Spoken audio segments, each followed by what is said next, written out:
There is a moment that almost everyone over the age of 30 has experienced. You walk into someone else's home, a friend's house, a relative's place, sometimes even a hotel room, and you feel something shift inside you. Your shoulders drop, your breathing slows. The kind of quiet that you didn't even know you were missing settles over you, and for a few seconds, you just stand there taking it in, before you even know what you're reacting to. And then it hits you. This place feels calm. This place feels like it's on your side. And somewhere underneath that feeling is a thought you might not even say out loud. Why doesn't my home feel like this? That question is what this entire video is about, and the answer is going to change the way you see your space from this moment forward. Your home is trying to tell you something right now. The pile of clothes sitting on the chair in the corner of the bedroom, the kitchen counter that hasn't been completely clear in months, the junk drawer that's so full it barely opens anymore. None of that happened overnight, and none of it happened by accident. It happened one small decision at a time, one object set down in the wrong place, one moment of "I'll deal with this later," repeated hundreds of times until later became never. And here is what almost no one tells you. The mess in your home is not a cleaning problem. It is a thinking problem. Right now in Japan, millions of ordinary people wake up every single morning in a home that feels genuinely calm, a home that feels like it's on their side. Not because they cleaned for hours the night before, not because they hired someone, because they practice 5 daily habits that take a combined total of about 12 minutes. By the end of this video, you are going to know exactly what those habits are, exactly why they work on a level most people never understand, and exactly how you can start using them today, even if your home hasn't felt peaceful in years. There is a reason Japanese homes have the atmosphere they do. Walk into the average Japanese living space, and something happens to you almost immediately. A kind of quiet settles. Your breathing slows, your shoulders drop. You feel, without being able to fully explain it, that you are in a place that has been thought about, that attention has been paid here, that someone cares about this space. That feeling is not accidental, and it is not the result of expensive furniture or perfect interior design. It is the result of a relationship between a person and their environment, a relationship that has been cultivated for centuries in Japanese culture, rooted in a set of values that are as practical as they are philosophical. The Japanese have a concept called mak.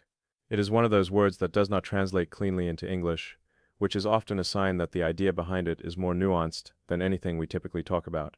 Mei means the meaningful space between things, the pause between musical notes, the gap between objects on a shelf, the empty wall beside a painting. And in Japanese culture, that emptiness is not considered a deficiency. It is not a lack of something. It is considered something in itself, something valuable and deliberate, because when there is space around the things you keep, those things breathe. Your eyes can rest on them. Your brain can process them without effort. The room can speak without shouting. Most homes in the Western world are designed around the opposite idea. Fill the space, cover the walls, use every surface, buy more, keep more, store more, and then one day you look around and the space that was supposed to be your sanctuary feels more like a warehouse of things you half chose, half inherited, and haven't thought carefully about in years. Moss is the antidote, not emptiness for its own sake, but space that was chosen, stillness that was created on purpose. What follows is not a checklist of cleaning tasks. These 5 habits are daily practices, ways of moving through your home and relating to your environment that once they become automatic, take almost no conscious effort and produce results that most people describe as life-changing. Not because they're dramatic, because they're consistent. The first habit is one the Japanese call kakusu, which roughly translates to put away or to return. But the way it is actually practiced goes much further than the words suggest. Every home has surfaces. Kitchen counters, entryway tables, bathroom sinks, coffee tables, the top of the dryer. In most households, those surfaces have something in common. They have gradually transformed from surfaces into storage, not intentional storage, accidental storage. Things were set there temporarily and never moved. A bill that needs to be paid, sitting next to a phone charger that isn't charging anything, sitting next to someone's sunglasses, sitting next to a grocery receipt, sitting next to a candle that was used once. None of those things were meant to live there. But there they are. And every single time you walk through that room, your brain registers all of them. It doesn't register them loudly. It doesn't scream at you. It just quietly takes note. And that noting, that low-level background awareness of unfinished business and misplaced objects, costs you more mental energy than you realize. It is the cognitive equivalent of running 15 apps on your phone at the same time. None of them seems to be doing much. But the battery drains faster than it should. Kakusu is the practice of returning every object to its designated place as soon as you are done using it. Not at the end of the day, not during the next cleaning session. As soon as the moment the coffee maker is done brewing, it goes back to its home. The moment you finish reading the mail, it either goes in the recycling or in the folder where it belongs. The moment you take off your coat, you hang it up. The moment you use the scissors, you put them back. This connects to one of the 5 pillars of a system the Japanese developed, called 5S, a methodology that was originally created for factory floors and later discovered to be equally powerful in the home. The first pillar is seiri, which means to sort. Keep in a space only what belongs there, and remove everything else. The objects that remain are the objects that live there, and when those objects are used, they go home. Think about the average morning in most American houses. The coffee maker stays on the counter after breakfast. The toaster stays out. The cereal box stays on the counter next to the bowl. The phone charger is still plugged into the wall from the night before. The kids' backpacks got set by the door and then moved to the couch. None of these individual items is a problem, but together, over the course of a week, they transform the home into something that feels behind before the day has even started. The reason this happens is not laziness. Behavioral researchers have a term for it: task completion bias. Our brains consider a task complete the moment we've done the primary part of it. You made the coffee.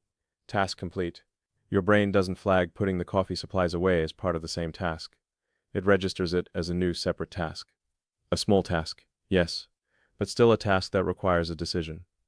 Do it now or do it later. And because it's small, and because later feels perfectly fine, later wins. Again, and again, and again. The Japanese solution is to collapse that distinction entirely. Putting something away is not a separate task from using it. It is the final step of the same task. You don't finish making coffee until the counter is clear again. You don't finish reading the mail until the mail is dealt with. This reframe sounds tiny, but its effect on a home over time is profound. To build the Kakusu habit, start with one surface. Pick the single surface in your home that bothers you the most, the one your eyes always land on with a sigh. For the next 7 days, make that surface your practice zone. Every single time you set something down on it, pause and ask, does this belong here? If it doesn't, walk it to where it belongs before you do anything else. Just one surface, 7 days. By day 3, you will notice that the habit is already beginning to feel natural. By day 7, you will have the proof you need that this works, and you will want to extend it. Something important to understand about why the Japanese are so consistent with this habit is the concept they call katachi, or form. In Japanese culture, the way you do something is considered as important as what you do. A task done sloppily quickly with half your mind elsewhere is considered less complete than the same task done with care, even if the end result looks the same. Kakusu is not just about the object going back to its place. It is about the act of returning it, the moment of completion being done with intention. When you put something away with that quality of attention, something happens in the brain that doesn't happen when you do it automatically or mindlessly. You register the completion, the loop closes, and the cognitive weight of that object, which was quietly being held open, releases. Researchers studying the psychology of completion found that unfinished tasks occupy what they call an attentional residue in the brain, a background process that keeps running even after you've moved on to something else. Every misplaced object in your home is a small open loop, a task that was started using the scissors, taking off the jacket, opening the mail, but never fully completed with the final step of return. Kakusu is the art of closing loops the moment they open, and a home full of closed loops is a home where the mind can truly rest. The second habit is something the Japanese practice so consistently that most of them don't think of it as a habit anymore. It has simply become the way they move. It is called the one-touch rule, and it is exactly what it sounds like. Every object you pick up, you touch only once. You pick it up, you act on it, and it goes to its right place. You do not pick it up, put it somewhere it doesn't belong, and deal with it later. One touch, one decision, done. A piece of mail. You pick it up, you open it, you deal with it, recycle it, file it, or act on it before you set it down. A dish from the dinner table, you pick it up and carry it directly to the dishwasher, not to the counter. Laundry from the dryer. You fold it immediately, or you hang it immediately, or you put it away immediately. You don't move it from the dryer to the couch. You don't move it from the couch to the chair. Each of those moves is a touch that doesn't resolve anything. It just changes the location of the problem. Most homes are cluttered not because people have too much stuff, though that is sometimes true, but because of a pattern that psychologists call decision deferral. Every time you pick something up and set it somewhere it doesn't belong, You are making a decision not to decide. You are telling yourself, sometimes consciously, but usually not, that you will deal with this later. And later is a place that has an unlimited capacity to absorb things that never get resolved. Here is the part that matters most. The items that pile up in a home are almost never difficult to deal with. They are not complicated. They are not emotionally heavy. They are simply things that felt slightly easier to defer than to handle in the moment. A receipt, a remote control, a reusable bag, a pair of shoes. Each one takes 10 seconds to deal with correctly. Each one, deferred 100 times, becomes part of a landscape of low-level incompleteness that your brain never fully relaxes around. Researchers at Princeton University's Neuroscience Institute demonstrated this with brain imaging studies. Visual clutter, the kind that accumulates in homes over time, competes for your attention in measurable, neurological ways. Your brain cannot fully ignore objects in your visual field even when you are trying to focus on something else. Each piece of visual noise allocates a small but real portion of your cognitive resources, resources that are no longer available for thinking clearly, feeling calm, or being fully present. The tired feeling that comes from spending a day in a cluttered environment is not entirely psychological. Part of it is neurological. Your brain has been working harder than it needed to. The one-touch rule is the single most efficient way to prevent that kind of clutter from forming. Because clutter is not cleaned, it is prevented. And it is prevented one object at a time, at the moment the object is in your hand, and a decision is possible. The discipline this requires is real, but it is also the kind of discipline that builds quickly. Most people who practice the one-touch rule for 2 weeks report that it begins to feel uncomfortable to put something down in the wrong place. The habit inverts. Deferring becomes the thing that requires effort. Acting becomes the automatic response. Now, stay with this, because what comes next is the part of this video that changes how you think about everything that came before it.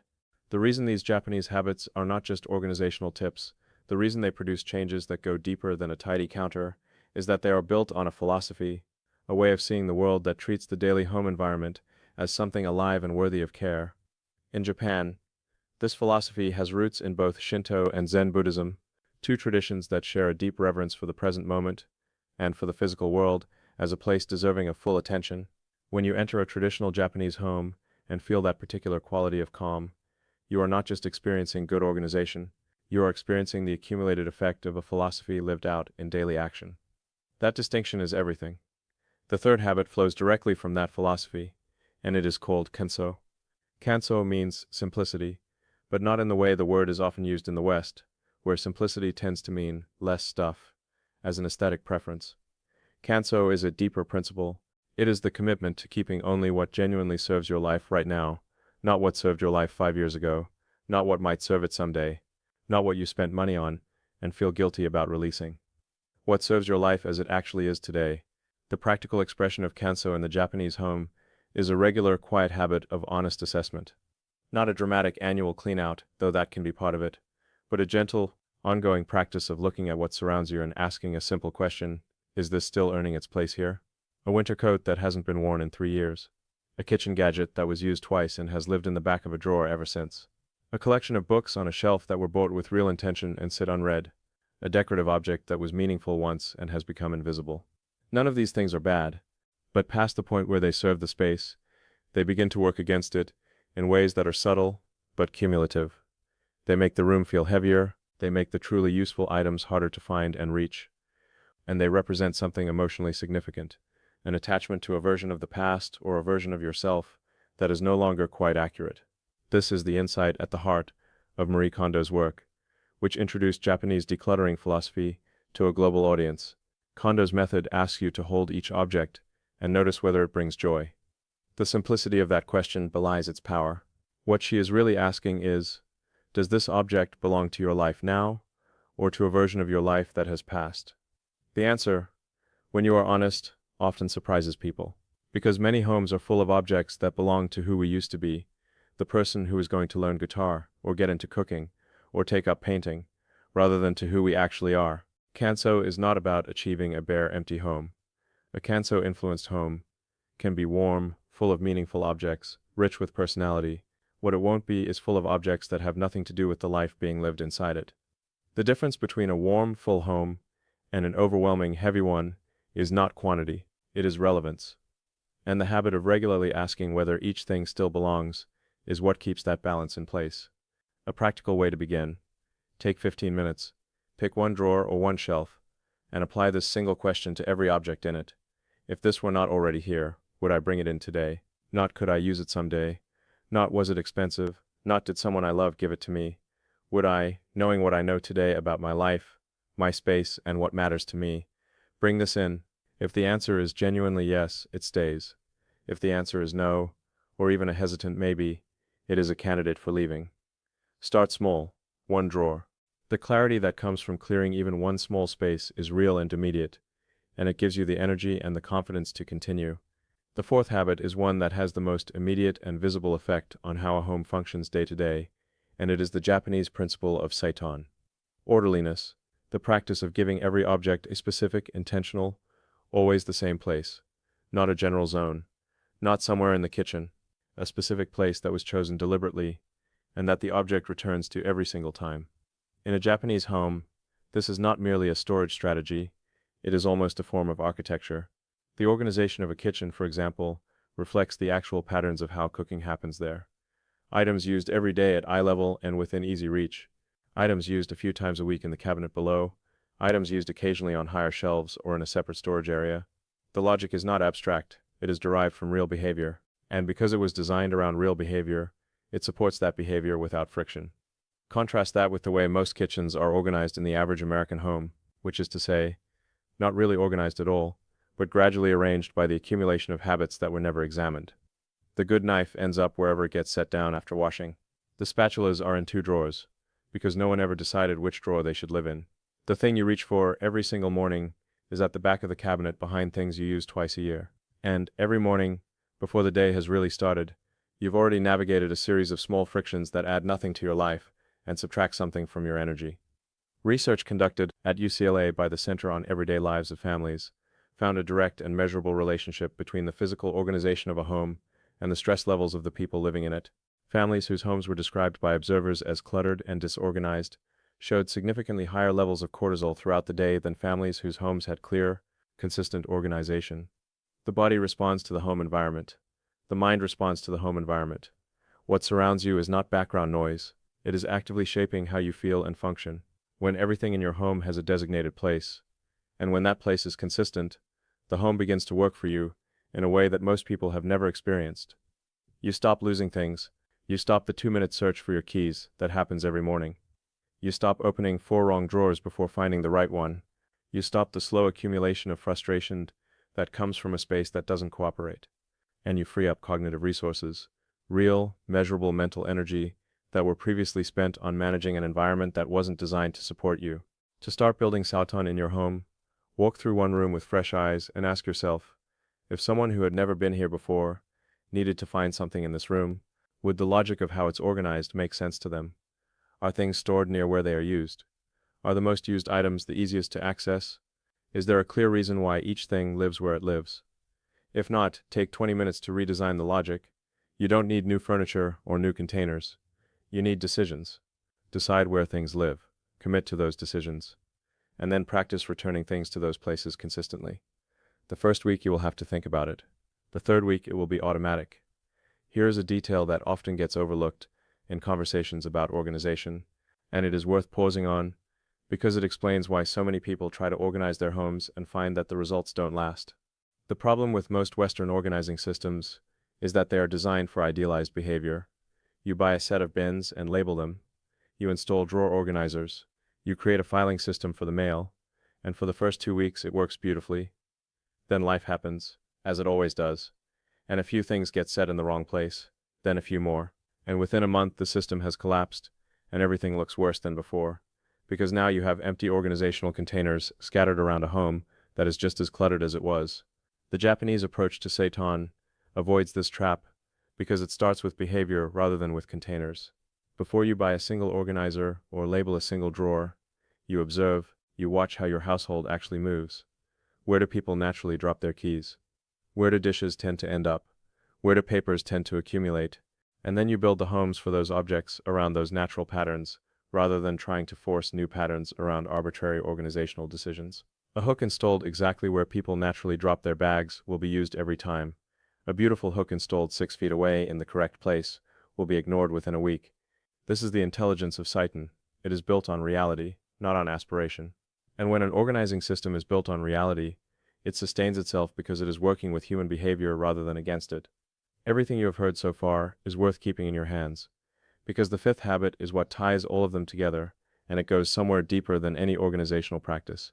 But before getting there, take a moment to appreciate what the first four habits already do when they are practiced together. Kakusu keeps your surfaces clear not through cleaning, but through the discipline of return. The one-touch rule prevents piles from forming by resolving each object in the moment it is held. Kanso ensures that what remains in your home is genuinely yours, chosen, not inherited by inertia. And Saiten gives every object a specific home, so that the practice of return is effortless and unambiguous. Together, those four habits produce a home that almost never needs to be cleaned in the traditional sense, because the conditions that lead to mess are being addressed at their source, one small action at a time, every day. That is the insight that changes everything for most people. The goal has never been to find a better way to clean. The goal is to build habits that make cleaning largely unnecessary. That is what the Japanese understand that most people in the West don't. Cleaning is reactive. These habits are proactive. And a proactive relationship with your home, practiced consistently, produces results that reactive cleaning never can. The fifth habit is called shokunin mindset, and it is the most Japanese of all five, the one that is most difficult to translate and most transformative to understand. Shokunin is a word that refers to a craftsman or artisan, but the English translation doesn't capture the full meaning. A shokunin is not simply someone who is skilled at something. A shokunin is someone who has devoted themselves entirely to a practice, who brings complete, unwavering attention to their work, for whom no detail is too small to care about, and for whom the doing of the work is inseparable from the quality of their life. A sushi chef who has been perfecting the same preparation for 40 years, a ceramicist who spends an entire day on a single bowl, a gardener who tends the same garden with the same care every morning for decades. Applied to the home, shokunin mindset means treating the daily maintenance of your space not as a chore, but as a practice. Not as something to get through so that you can get on with more important things, as something that is itself important, an expression of the kind of life you are choosing to live. There is a Japanese proverb that says, "After enlightenment, chop wood, carry water." The meaning is that wisdom does not exempt you from ordinary tasks. It transforms how you do them. When you wipe down the kitchen counter each evening, you are not doing a chore. You are deciding with your hands what kind of space you want to wake up to tomorrow. When you make your bed each morning, you are not performing a trivial task. You are making the first deliberate decision of your day, and that decision, small as it is, sets a tone that research suggests carries forward into everything that follows. A study from the National Sleep Foundation found that people who make their beds in the morning are significantly more likely to report good sleep at night. That is not because bed making improves sleep directly. It is because the habit of making the bed is correlated with other habits of intentionality, with the kind of mindset that approaches each part of the day with some degree of care. Shokunin mindset is contagious within a life. When you practice it in one area, it tends to spread. This is also why the Japanese morning routine looks so different from the Western one. In Japan, the beginning of the day in the home is treated with something close to reverence, not in a formal or religious sense, but in the sense that it is done with full presence. The bed is made carefully, not just straightened. The kitchen is set in order before anything else is started. The windows are opened to let fresh air in. These are not tasks being completed. They are a relationship being honored, a relationship between a person and their home. Think about what your home gives you. It shelters you. It holds your things, your memories, your family. It is the space where you recover from the world, where you begin and end every day. Most people take that relationship entirely for granted until something goes wrong, until the space stops working, stops feeling like home, starts feeling like a source of stress rather than relief. The Shokunin mindset says, don't wait until it breaks. Care for it every day in small ways, with full attention. Here is a concrete picture of what all 5 habits look like together in a single day. You wake up in the morning and you make your bed. Not because you have guests coming, but because this is the kind of space you've decided to live in.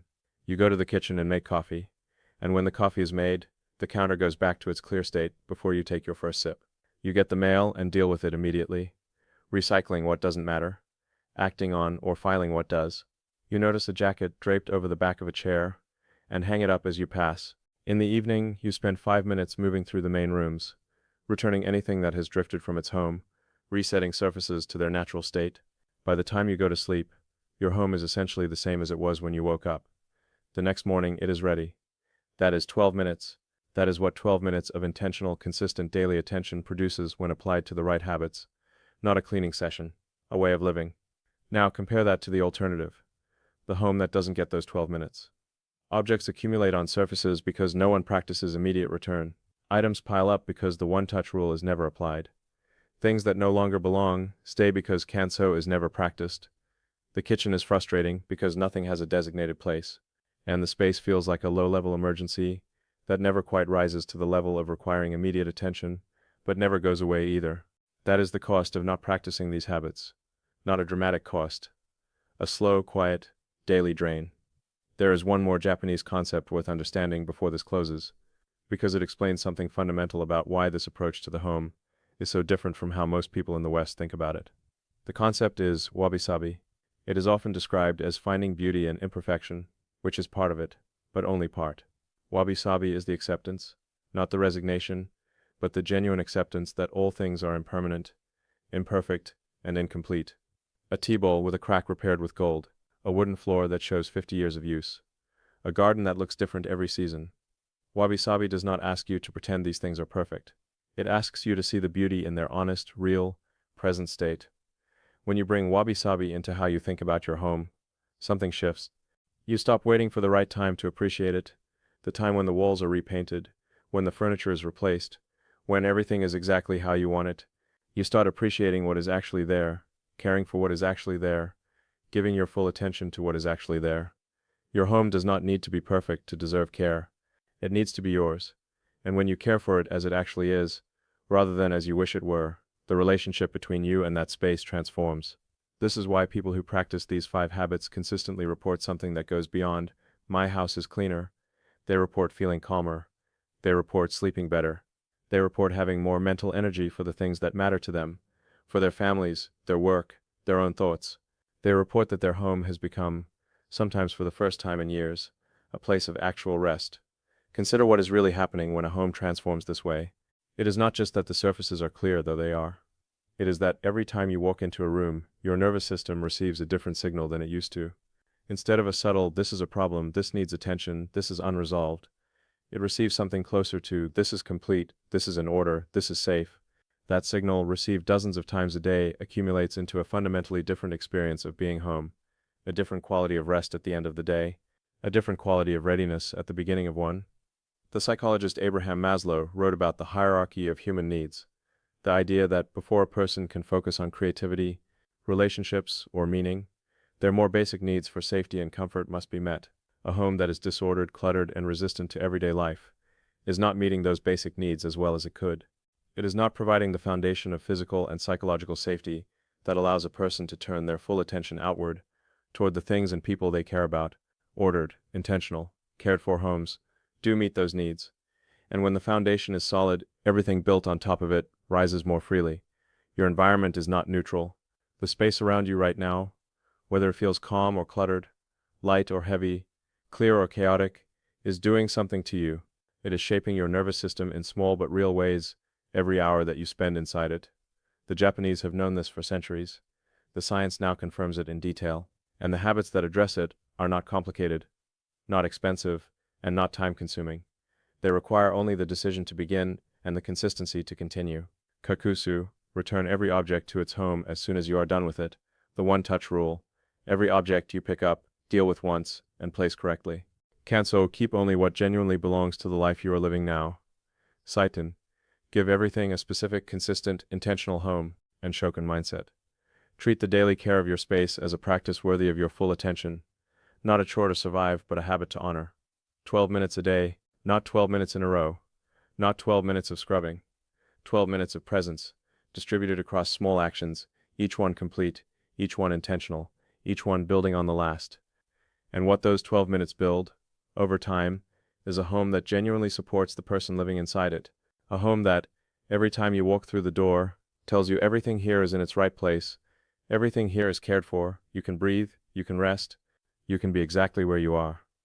That is what the Japanese have always known about a well-kept home.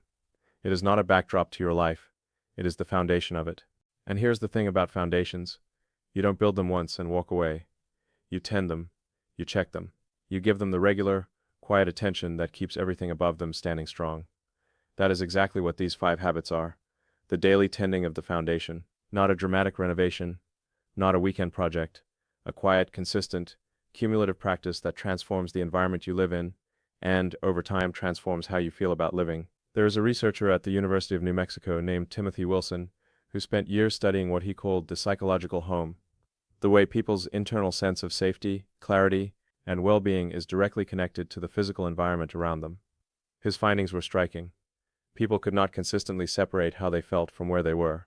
The environment was not the whole picture, but it was never irrelevant. The condition of the home was always, in some measurable way, contributing to or detracting from the mental and emotional state of the person inside it.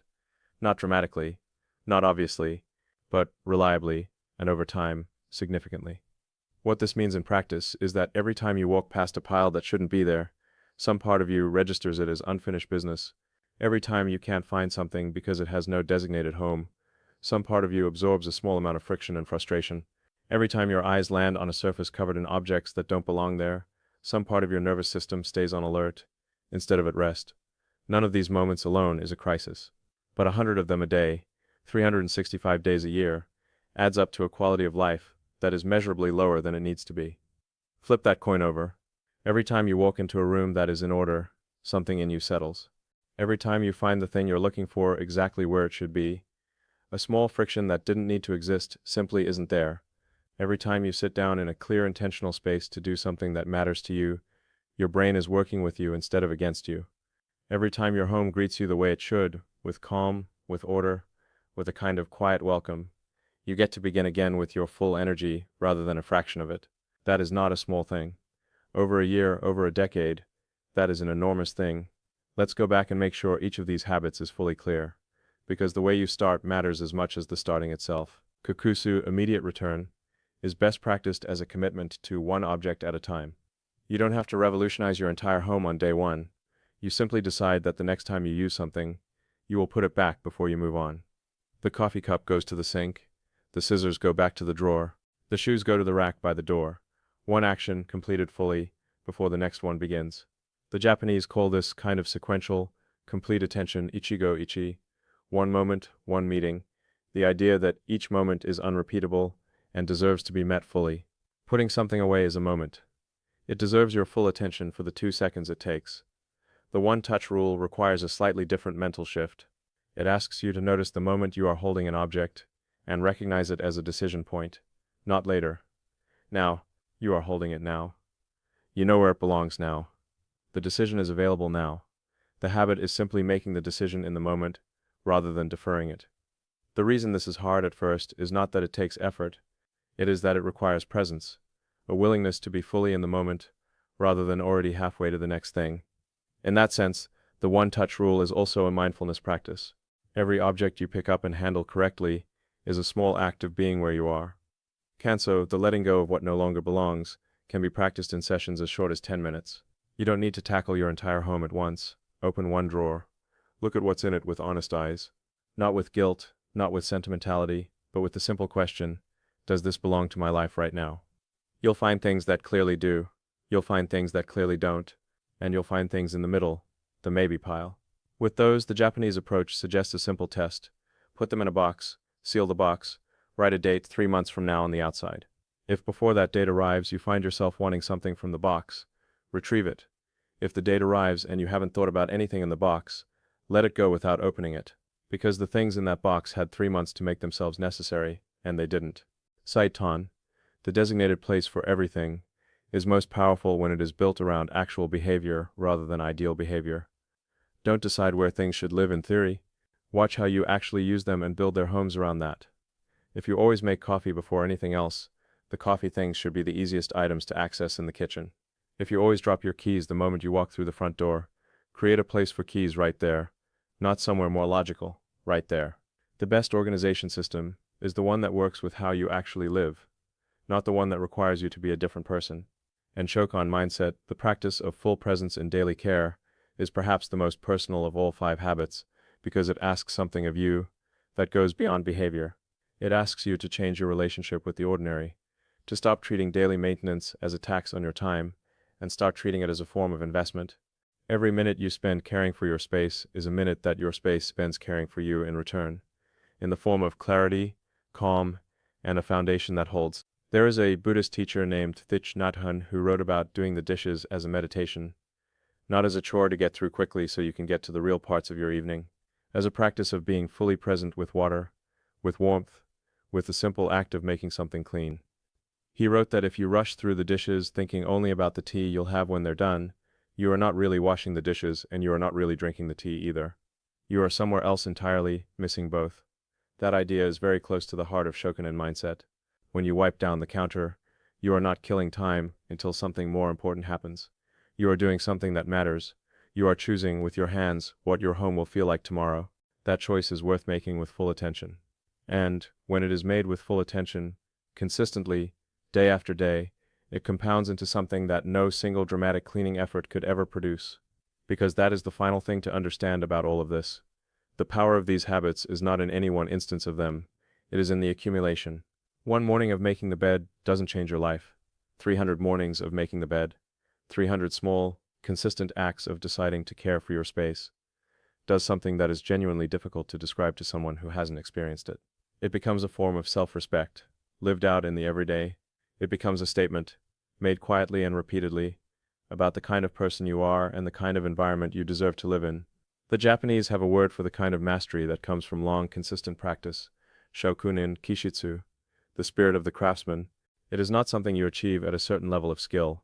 It is something you cultivate through years of showing up, paying attention, and doing the work, not perfectly but faithfully.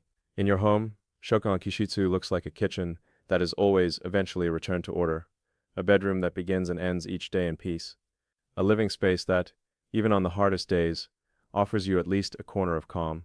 You don't need to practice all 5 habits perfectly on day 1. You don't need to overhaul your entire home this week. You need one habit, one surface, one drawer, one moment of full presence. You need to begin somewhere small, and let the results teach you why it's worth continuing. Because they will. The feedback from a well-ordered home is immediate. The relief is real. The calm is not imagined. And once you have felt it consistently enough, you will not want to go back. Your home is not just the place you live. It is the place where your life happens, where you rest, where you recover, where you think, where you connect with the people who matter most to you. It deserves your care. And more than that, you deserve a home that gives that care back. Not someday when everything is perfect. Today, in exactly the home you have, with exactly the time you have, starting with exactly the habit that feels most possible right now. 12 minutes, 5 habits, one shift in how you see the relationship between you and the space around you. That is everything you need. The Japanese have spent centuries understanding something the rest of the world is only beginning to catch up to. Your environment is never just a setting, it is always a participant. The question is only whether it is working with you or against you, and that, it turns out, is something you have far more control over than you think. That is what the Japanese have always known about a well-kept home. It is not a backdrop to your life. It is the foundation of it.